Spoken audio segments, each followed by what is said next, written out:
کہ اللہ تبارک و تعالیٰ نے انبیاء کو کس طرح سے تربیت دی اور کس طرح سے انہیں اس دنیا میں رہتے ہوئے اس دنیا کی پیش آنے والی مشکلات، مصائب اور مشقتوں کے مقابلے میں تیار کیا۔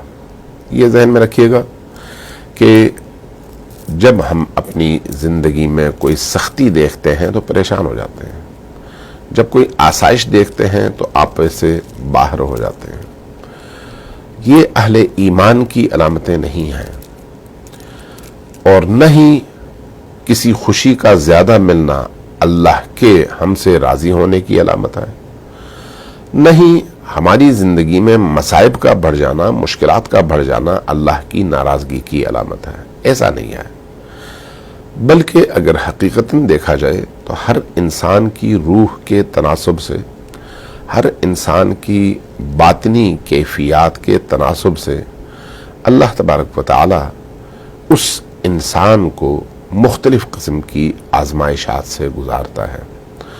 بعض کو گھر بٹھا کر من و سلوہ بھیج کر کھلاتا پلاتا اور تربیت کرتا ہے، اور بعض کو صبح سے شام تک محنت پر لگا کر۔ دونوں میں اس فرد یا ان افراد کی تربیت اور ان کا تکامل پیش نظر ہوتے ہیں۔ اس بات کو بھی ذہن میں رکھیے گا کہ اللہ تبارک و تعالیٰ نے یہ جو نظام ہستی ترتیب دی ہے، اس نظام ہستی میں ہر انسان جب بھی اپنی زندگی کے طبیعی دن، نیچرل ایام مکمل کرنا چاہے تو اس کو ایک پروسیس سے گزرنا پڑے گا۔ اس کو شکم مادر سے 9 مہینے طے کر کے اس دنیا میں آنا ہوگا۔ اس دنیا میں آنے کے بعد ماں کے پستانوں سے خوراک حاصل کرنی ہوگی، اس سے اپنی ہڈیوں کو مضبوط کرنا ہوگا، تربیت پانی ہوگی، کسی تعلیمی ادارے میں پڑھنا ہوگا، پھر اس کے بعد عملی زندگی میں قدم رکھنا ہوگا۔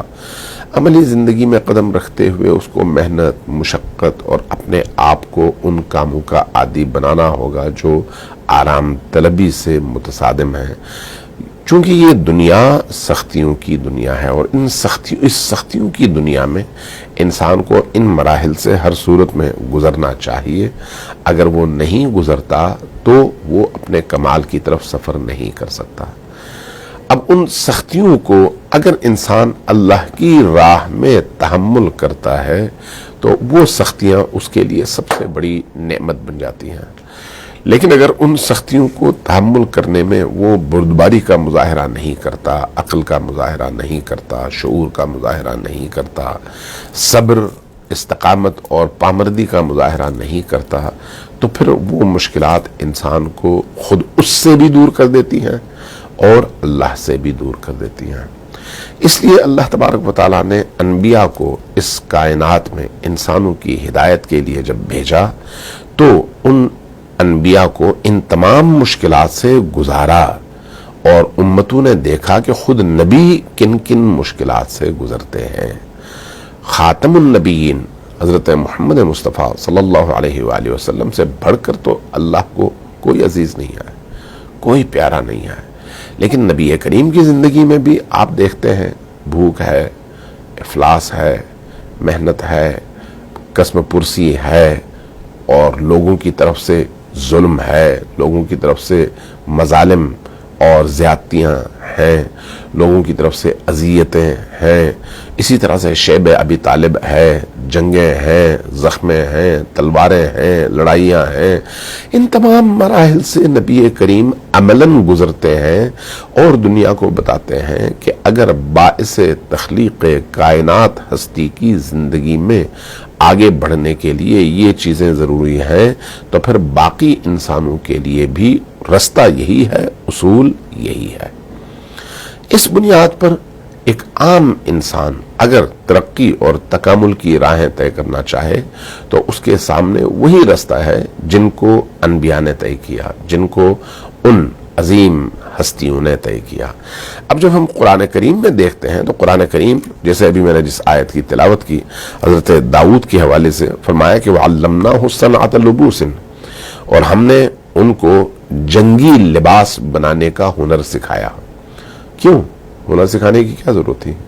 کیا اللہ تبارک و تعالی حضرت داؤد کو گھر بٹھا کر کھانا نہیں کھلا سکتے تھے؟